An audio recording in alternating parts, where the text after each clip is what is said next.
Well, hello, everybody. It is that time of year again. We are at the end of a year of movies. This is actually the last week of 2022. And I realized that I needed to quickly cobble together a list of my top 10 favorite movies of 2022. It was a bit more challenging than I thought it would be initially when I was looking through the films that I had seen this year, and I've got 50 marked as having watched them this year, 2022 films on Letterboxd. And I went into this initially with the feeling that I don't even know if I can find 10. I mean, I enjoyed various films, but there weren't really a ton that immediately stood out to me as films that were just like, oh, I love them so much. I mean, there's obviously the one, right? But I was like, wow, I enjoyed several of them, but they weren't anything that just really grabbed me and I just love them so, so much. And it wasn't like there was a plethora of movies to pick from, like, oh, wow, I really like that one. I really like that one. I really like, and I just had trouble narrowing it down. This time I had a bit of trouble adding to the list. So I don't feel super passionate about many of the movies on this list, and actually next year, if you asked me, I could probably switch them out for some others that I had been considering as honorable mention, and I ended up just scrapping that list altogether because I just didn't feel strongly enough about those particular titles. So I was like, I don't know.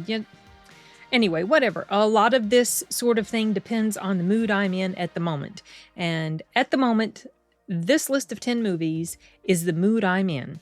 With the exception of one, it could change next week. But we're not in 2023 yet, we're in 2022. So let's go ahead and run through the countdown of my personal top 10 favorite movies of 2022. Here we go. Wakanda Forever. I went into this, this movie did make my top 10 most anticipated of 2022. And I went into this with a bit of, wasn't sure how are they going to be able to pull this off. And while this movie certainly has its flaws, I was engaged the entire time. I wasn't crazy about some of the characters that were in there, like the Ironheart character. She did not, I could have done without her completely.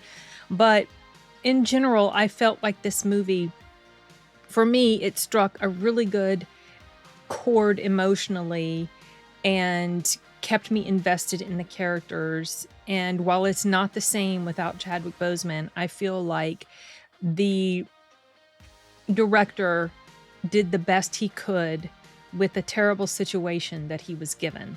Like I mentioned in my review, the screenplay for the second movie had been written, and then he passed away. And so they had to quickly come up with something to account for that. And I felt like the way that his death was handled in the movie was very well done. And so, yes, I didn't walk away with this with a feeling of complete disappointment. I know this movie seemed to generate some waves in some areas, but, it was, the woke label was thrown around. But with regard to the character of Shuri, I felt like her character was handled well, and I was happy with her outcome. I would have liked to have seen more scenes with Shuri training and preparing herself to fill the role of the new Black Panther. But the fact that she was the one that ended up being the replacement Black Panther, that made me happy because she, in my mind, was really the only one who could fill those shoes, her character. So that's why Wakanda Forever makes my number 10. And let's move on to number 9. The Adam Project. This was a cute little movie, and I saw an advanced screening of it before it hit Netflix. I've only seen it once, but I remember that I really enjoyed the interaction between adult Adam and young Adam. And that, for me, was really the glue that held this thing together. There were some emotionally impactful moments in here. The adult Adam and his wife, played by Zoe Saldana, some of those scenes were very moving to me. But this was a pretty action-packed, family-friendly sort of film. And I thought it was an interesting concept, and I love time travel stuff. And this one, despite kind of a weak-ish ending, a sort of a less than fulfilling showdown between the good guys and the bad guys, I still appreciated this, and so that's why it made my list of top 10. Number 8, Nope. Nope seemed to generate quite a bit of... what's the word? This movie seemed to have been pretty controversial with regard to the... In general, it was well received. It's got pretty high audience scores and critical scores, of course. But some people were less than happy with this, and in a lot of ways, I can understand why. And I completely get their grievances. But for me, I went into it with a certain level of expectation that I would enjoy it, but I ended up enjoying it more than I expected that I would. And because of that, I felt like this movie deserved a slot in my top 10. So there's Nope. Number 8 for me. A lot of these rankings could be interchangeable. I'm not really hard and fast on most of these in my list, but I tried to pick an adequate place for this one to land and settled on number 8. Number 7, The Gray Man. So I saw this movie a while ago, and I enjoyed it. I went into it not knowing anything other than the title, and then found out, oh, okay, it's Ryan Gosling. Now, Ryan Gosling, he does absolutely zero for me as an actor. I am not a fan. I don't necessarily dislike. It's not because like, oh, he's an asshole in real life or whatever. It has nothing to do with that. It's just his presence for me does zero. So the hook for me for The Gray Man was the story. And also the performance of Chris Evans as a baddie in here, which is not your typical sort of performance. I mean, he played a baddie in Knives Out, the first Knives Out, but he seemed like he absolutely loved being the bad guy in this movie. And it was a lot of fun to watch him. And the story to me was interesting. It was engaging. I loved some of the action scenes. This doesn't have the highest critical score, but it worked for me. When I saw it, I enjoyed it. I never forgot it. And I haven't seen it since, but I wouldn't mind rewatching this again because it was that fun. Okay, moving on to number 6. Fresh.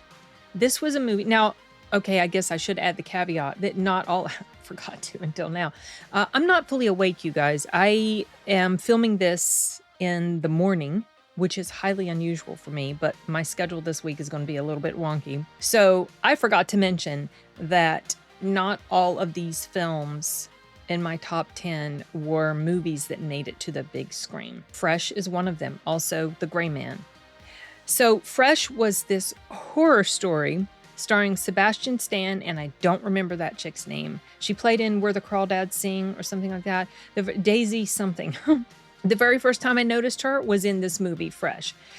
It's horrific, and the subject matter is awful, but I felt like they did the best they could with the subject matter and kept you engaged and fascinated. I mean, Sebastian Stan played this really... I felt like he pulled off the role really well because he was just like... He was captivating and interesting, but yet at the same time, he was terrifying. And the interaction between the two of them in this movie, I felt like was really well done. I liked the suspense. There were some small moments of humor. In general, I felt like this was a pretty solid horror type of movie. Probably, if I had to rank all the different horror movies that I saw this year, this one, for me, would rank above 2 of the ones that people seem to really, really love, Smile and Barbarian. I felt like this one was more solid story-wise than those other 2. So that's why this one ended up on my top 10. All right, number 5. Glass Onion, Knives Out 2. I liked this movie. This could potentially rank higher on my list tomorrow. I mentioned in my review that I liked the first one a bit more, but having rewatched the first one shortly after I saw this one, comparing them initially, I was like, oh, I really like the setting of the first one more. There's just something more cozy about it, the house and the place, and then watching it right after having watched the second one, honestly, these two are very, very tight as far as the ranking. I liked both of them probably equally. If I had to split hairs, I'd be like, well, maybe the first one gets the edge up because it was new and fresh and different. That would be really the only thing I could think of to distinguish my appreciation between the two different films. This was a pretty solid mystery. I like the character that he plays, that Daniel Craig plays. The setting was gorgeous. The cast was, I felt like they did a great job, and I look forward to seeing more entries in this. I know we're at least getting one more.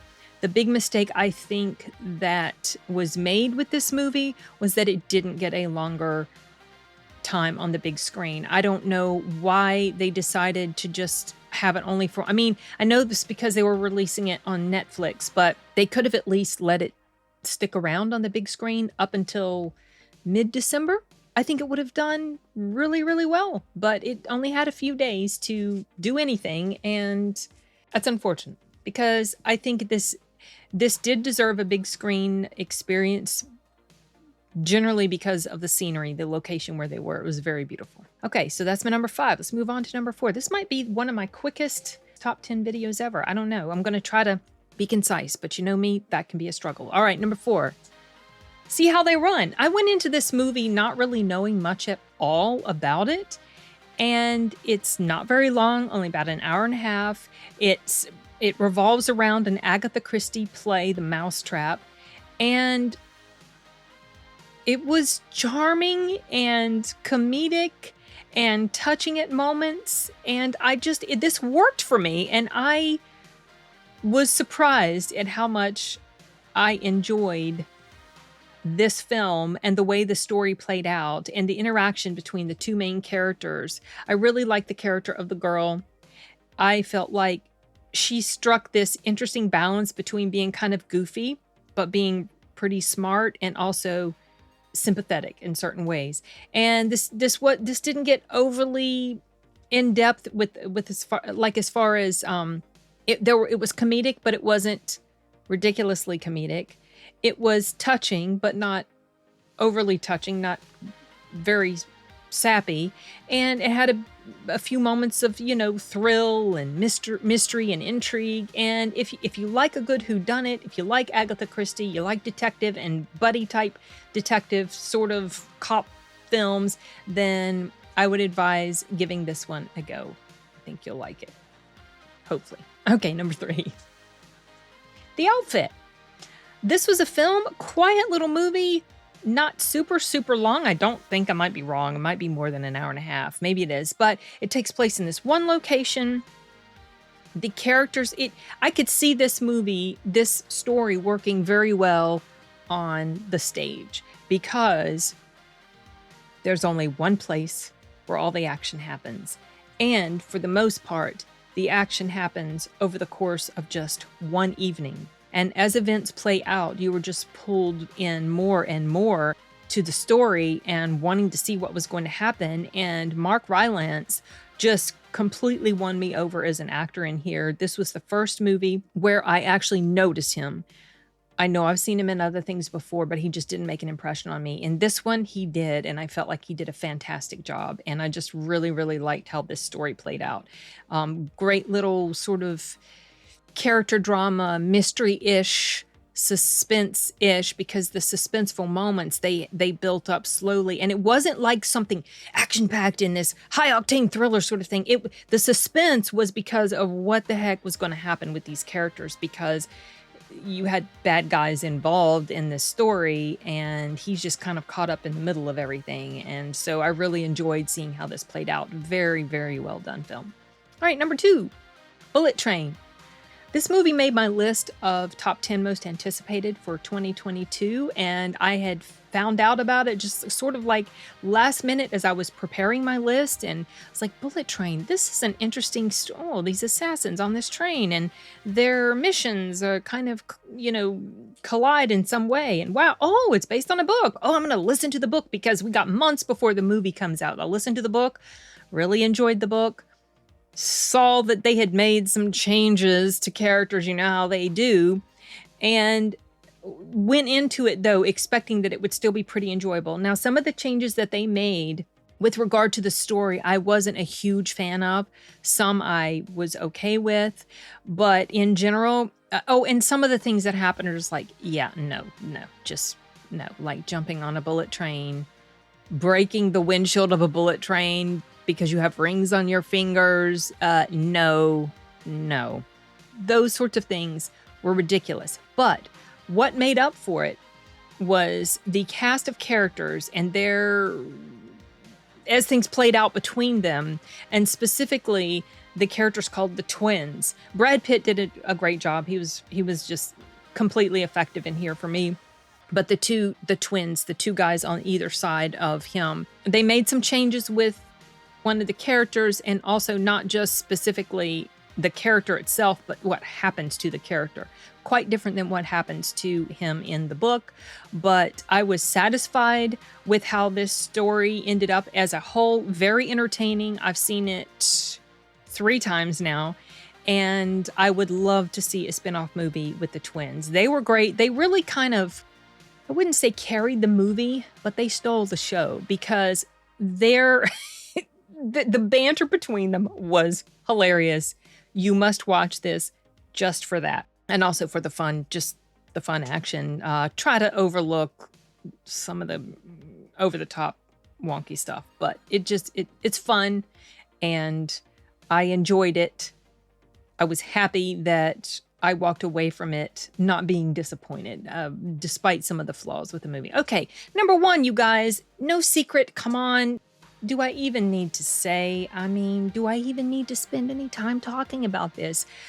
From the moment I saw Top Gun Maverick, it completely won me over, and that surprised the hell out of me because I'm not crazy about the first movie, and I have heard many people say the same thing. They weren't super crazy about the first movie, but they watched this and it just completely blew them away. From the acting to the story to the fact that this was not woke at all in any way, to the cinematography and the stunt work with the planes and just really pulling you in. And just amazing. I mean, I would love to watch this again on the big screen. It came back to the big screen a little bit in early December. I was wanting to take my folks to see it. I was wanting to talk them into going to see it because they still haven't gone back to the movie theater. But at the time, my dad was sick. He got a case of RSV, and it really did a number on his asthma. And he's still dealing with the ramifications of that.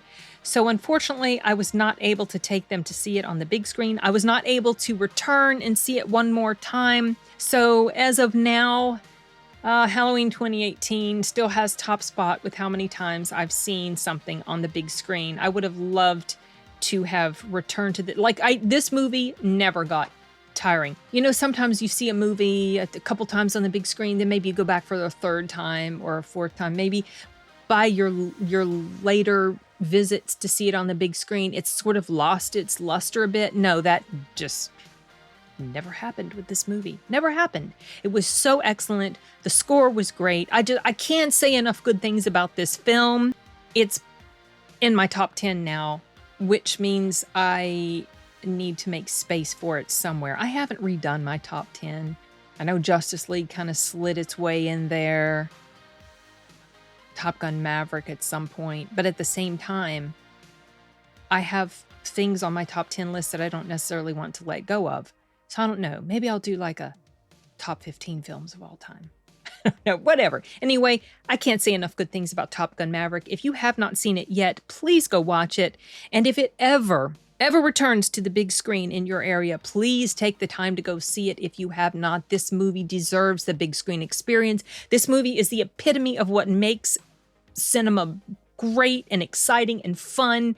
And just it was just, you have to see it to believe it. And If you haven't seen it by now, shame on you.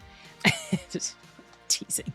But really, honestly, if I just this movie, I think what blew me away about it so much, more than just, you know, the stunts and the cinematography and the characters and the score and action and all that stuff, was the fact that I went into it with such a feeling of meh,